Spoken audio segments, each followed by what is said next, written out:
Hey everyone.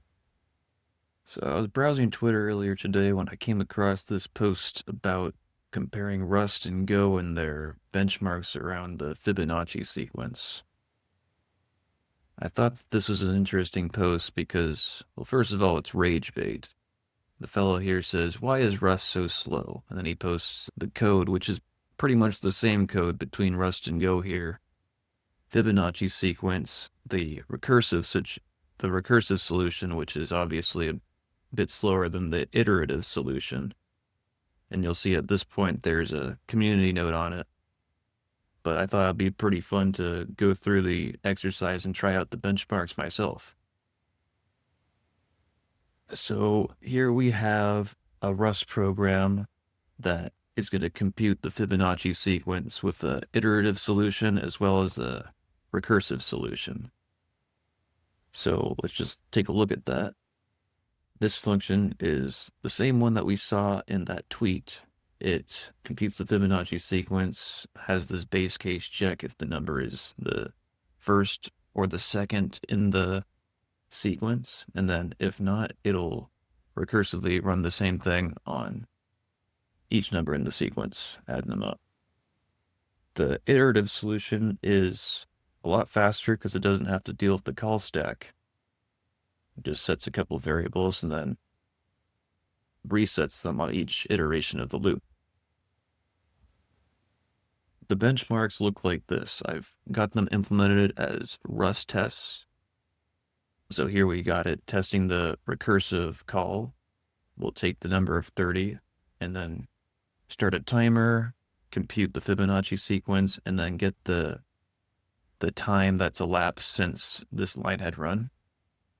And then we're going to print that out. The iterative test case looks pretty much the same. We just call that other function.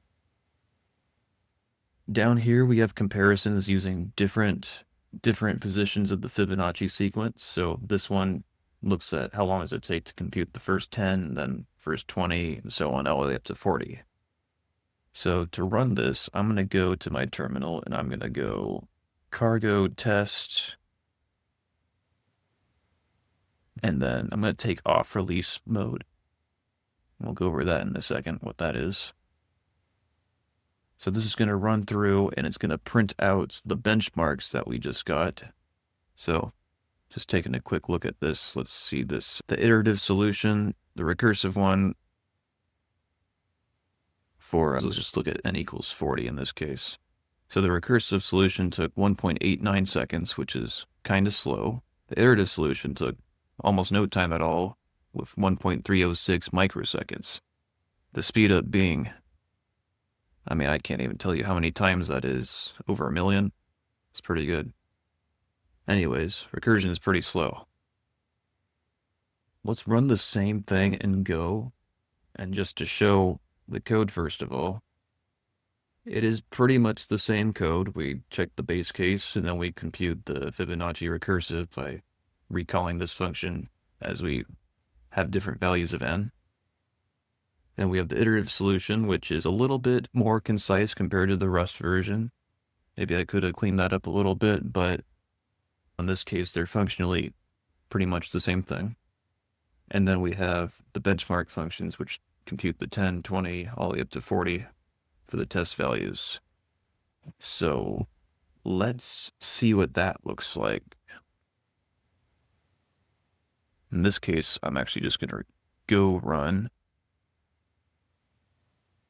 And then I want to look at n equals 40 because that's most similar to the one that we just saw for Rust right here. Say 1.327 seconds, which is a little bit faster than 1.89 seconds in the Rust solution. The iterative one was 2.615 microseconds, which is a bit slower than the Rust one. And you see that the speed up is not quite as ridiculous as the one in Rust.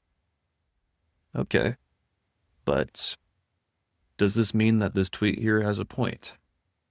Well, we initially covered that this is rage bait, and the reason why this is rage bait is because this Rust solution right here is not running in release mode. And what release mode does is it optimizes everything, it inlines functions takes advantage of the zero cost abstractions and all that stuff. So let me run the Rust code one more time. This time I'm going to add this release flag. So this is how it'll be built in production.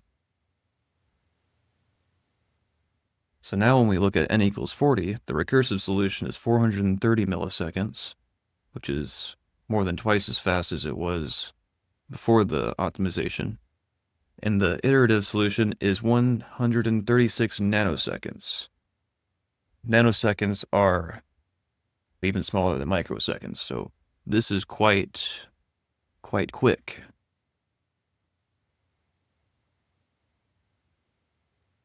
So that pretty much lays to rest the ragebait right here. And if we look into the comments, we'll probably see a whole bunch of others saying more or less the same thing. But I just wanted to do an exercise where I'm benchmarking functions in different languages and seeing how that plays up. Thought it'd be a fun exercise. So, yeah, hope you enjoyed.